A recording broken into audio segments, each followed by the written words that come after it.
Mbote na yo ndeko Kevin Lumbila ozali mosali ya otobenga ka BAD, Banque Africaine ya Développement. Ya solo awa tuyambio lokola mosali ya BAD te kasi lokola moimboka na ekolo Congo Démocratique. Motuna na biso ya liboso ezali na ekolo Congo Démocratique yo moko zali komona ndenge bitumba ezali ko sale mabongo batu bazali ko nyokwa mamokili mobimbe yebi ke kuna na Congo bato bazali ko nyokwa. Alors yuzo mona likambo yango ndenge nini bongo tokoki kosala nini koki kosalema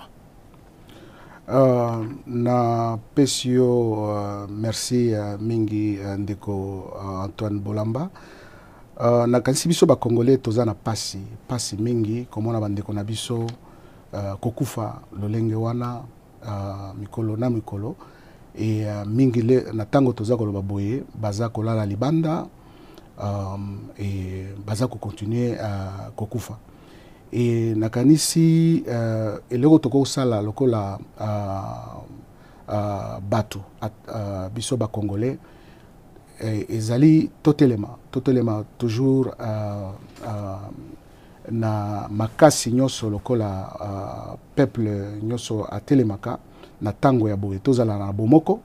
toloba likambo moko tozala biso na bakonzi na biso eloko moko na eloko toko sala yango wana tozali bato bazako ko attaquer biso pe il faut tozongisa en tant que peuple et tozana baninga lokola mboka oyo tozana bango eza baninga ya tango molai olingo lo bamboka oyo ekolo Amerika eza baninga ya tango molai makambo akosala mikolo ya ko dénoncer likambo wana ya ko loba esika makambo oyo zaka uta ko condamner batu ya Rwanda ezali malamu me kasi biso bai Congo tolingi komona mingi tolingi komona mwa maloba na bango ekokisama pe na misala na bango na kosunga biso po makambo oyo esila pour makambo oyo esila to moni ekolo Congo Démocratique ndenge yo moko yebi ezali quand même mboka moko oyo tozo komona ke pauvreté leki mwa makasi mingi yo moko oyebi ba données statistiques ozo ko sala sikoyo osala kapekala na Banque mondiale na yebite ndenge yo zo komona ekolo Congo Démocratique etondi bomengo ndenge bato balobaka ba richesse ebele kasi pona nini baimboka bazali ko tirer profit na yango te bazali ko gagner loko moko te na yango nakanisi loko to utu koloba likambo ya sécurité likambo ya bitumba awa likambo ya liboso eza yango wana na tango nyoso ezali lokola banguna na biso balinga tozala na kimia te bako luka biso mindondo pona biloko wana biloko na biso oyo nzambe apesa biso ba misolo na biso biloko eza na mabele na biso e memela biso makambo ebele likambo liboso yango wana na likambo wana biso il faut toyeba ke tokozala toujours na neuf voisins tokozala na bango tokozala toujours na bomengo oyo nzamba pesa pona na mboka na biso alors wana epesi ngai nzela ya ko pesa réseau ya mibale à part sécuritaire ezali biso moko soki toyebi ke toza na situation wana tokozala toujours attaquer kala il paraît que ba oyo bazali ko sala exploitation ya caoutchouc ba bomaga biso lisusu 10 millions de morts eloko moko te awa tosito leki déjà plus de 10 millions de morts eloko moko te il faut toyeba que tozala bizale nini biso ba congolais faut tozala nango surtout ba kambi ya mboka ezale nini lero yebi ke ozali na tango nyonso moninga oyo aza pembeni ako kolekisa banguna baya pa na yo tozala bizale nini na ndenge tozoko kamba mboka il faut tozala na bato oya bwanya me bato oyo also bato pe ya tokoloba bazali na caractère ya makasi pona ko diriger mboka na lingi koloba bonne gouvernance intégrité il faut ezala sérieux il faut ezala pote to batela mboka na biso. Yes, po to yebi ke yo uza mo sali ya kala ya Banque mondiale et puis yambote sala na Banque mondiale o sala ki na ekolo Congo Démocratique na structure to na misala o babengaka OGDEP o ibana ko sala misala pona ko kitisa nyongo o ekolo Congo Démocratique ezalaki na yango ndenge nini o sala ki musala na yo lokola directeur général c'est-à-dire lokola motomolo pona ko sala ete nyongo ya ekolo Congo Démocratique kita. nyongo tozalaka nango ezaki à peu près 15 milliards de dollars nakanisi na ma continent mobimba moto aleka biso na nyongo na tango wana ezaki Nigeria 35 milliards de dollars. Alors soko za na nyongo ndenge wana ebokoti oyo balabaka crise ya endettement okoki susu kozwa ba nyongo mususu te. Mais tango toyebaki déjà que 15 milliards wana tosalela kango malamu te tozalaka déjà na crise biloko ya kolakisa ezalaka te pour na mbongo wana il fallait que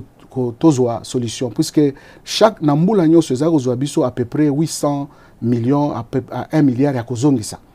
alors que tozalaki na eloko ya malonga te. Donc il fallait koyokana na ba oyo bapesaka biso misolo wana ndenge nini bakoki ko effacer nyongo wana puisque na tango wana ezalaki 2010 Congolais nyonso mwana nyonso a Congo azalaki ko devoir neti $100 par moto. Alors il fallait que ça la tout kitisa nyongo wana na $30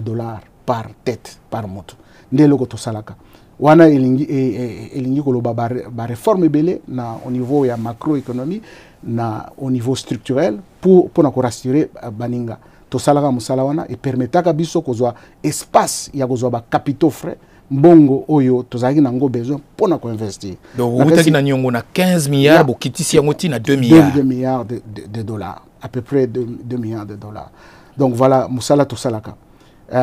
Kasi na ba mboka neti ya biso ngai na zoaka na lobaka likambo wana ezali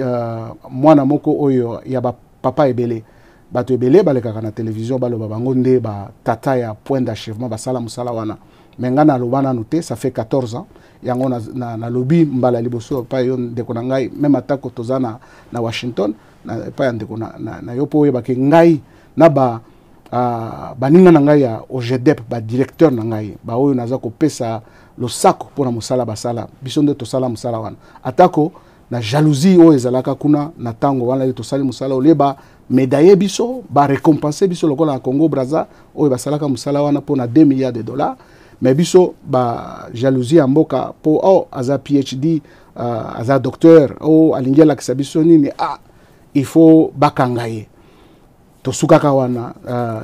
eza histoire ya mwa mulai ndenge naza komona mais na betaka yango te mais na sikoya awa naza na procès na Kinshasa na mutu oyo atangaki ngai ke nasalaka faute lourde ezali monsieur Matata yo zali ko se reprocher loko moko te na faute lourde wana vraiment yango wana na sengi procès na si bako fixer biso na lingi procès wana ezala pédagogique non seulement ezala public mais aussi télévisé loko toko sala boye pour bana na ba jeune mingi balingi ba kota na gouvernement ba diriger ba eba makambo ndenge nini elekaka pa na biso ezana bato mususu esika nazo senga na mkonzi ya mboka sala attention ba mibengaka o régime na biso nde loko toza komona na tango wana oyo toza ba Swahili régime na bango yo za mutu ya Kasai ya Équateur eza ya yote osali musala lokola ndenge wana ba yeko benga balobi ke non osala ki faute lourde ngai na niveau oyo nazali nango na niveau international na respect mingi na ba collègues na ngai partout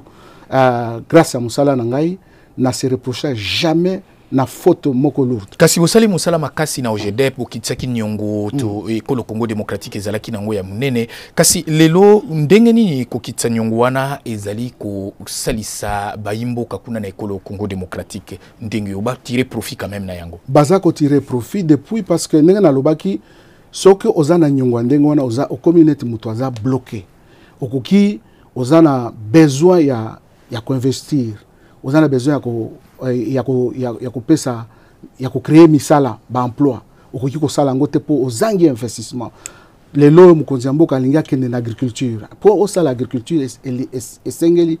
infrastructure ba route pont rail biloko wana ezala mais soko ozana mbongo te ozana crise ya dette okoki ko defate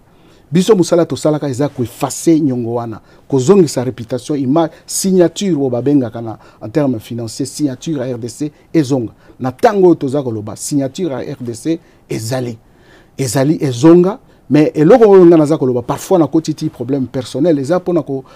attirer attention na baimboka ke atosala attention mingi problème na biso eza koyeba te bato o bayebi économie ndenge ba geraka bazali ebele